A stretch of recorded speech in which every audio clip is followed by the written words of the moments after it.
Most beef producers rely on harvested forage as a primary feed resource during at least part of the winter feeding period, and when dry weather during the growing season reduces pasture growth. In this edition of Beef Tips, we're going to focus on timing of hay harvest. I'm Dr. Ron Lemonager, Beef Extension Specialist in the Department of Animal Science at Purdue University. And I'm Dr. Keith Johnson. I am Purdue University's Forage Extension Specialist. Keith, let's begin this discussion talking about when should we harvest a hay crop to both optimize quality and quantity in a beef cattle enterprise. Well, as I see it, grasses like tall fescue, orchard grass, and timothy should be harvested for the first time shortly after the grasses begin to head and before pollen shed happens. Thereafter, grasses will be harvested on about a 6-week interval. Alfalfa, a common legume, should be cut when the flower buds are fully formed and beginning to bloom. Red clover, another common legume, should be harvested before a third of the flower heads are in bloom.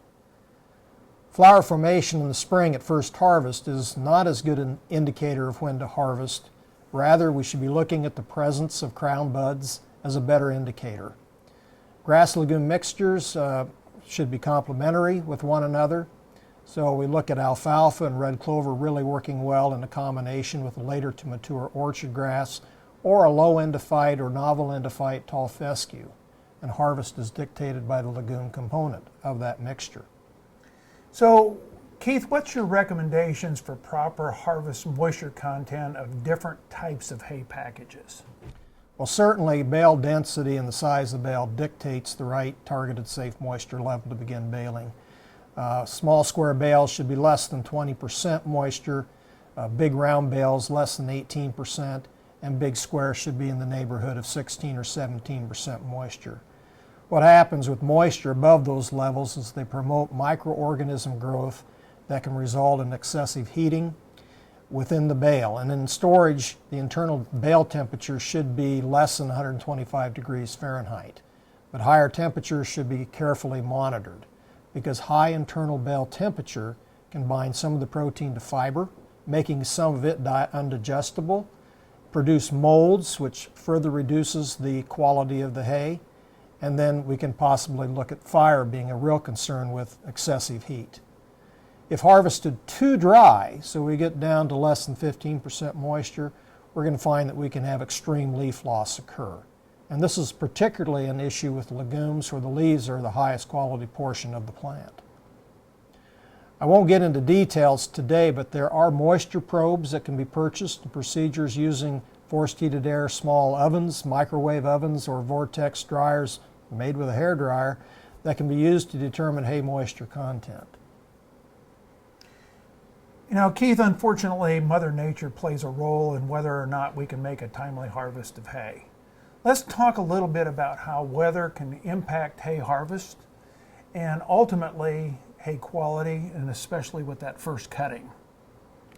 Well, certainly Mother Nature does have many personalities, and one needs to make sure that there are at least 3 consecutive predicted days of no rain to make top quality hay.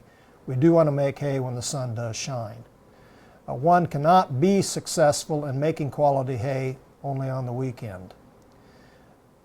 Delaying harvest beyond the targeted plant stage does result in less protein.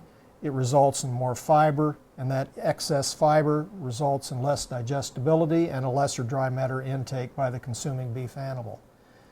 Higher humidity does lengthen the time to dry down to a safe baling moisture, and we want to make sure, if possible, that the soil is not really wet, because a wet soil is going to delay the dry down process, and wheel tracks that can occur with wet soils can hurt plant crowns, and this affects the regrowth and productivity of the next crop. Rained on hay in the swath or the windrow leaches soluble nutrients into the soil, and this is going to reduce digestibility. The extent of this damage depends on how much rain falls, the number of days before sunshine returns, and where the hay was in terms of its dry down moisture content when the rain fell. You know, Keith, you mentioned about this leaching and that kind of thing, and there are times that you've watched the weather forecast, you think you've got that 3 or 4 day window to get dry hay.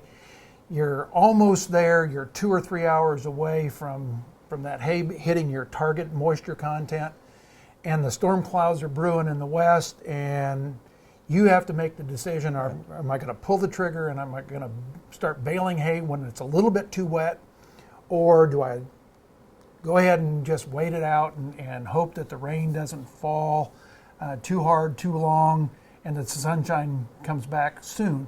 What do you do in that situation? Well, there are consequences that actually can happen if you do harvest that hay. And really what I would suggest happen is that we have a propionic acid, acetic acid, preservative applicator mounted on that baler, and be willing to invest in the cost of the preservative to keep the hay from developing microorganisms that creates the heat and the molds.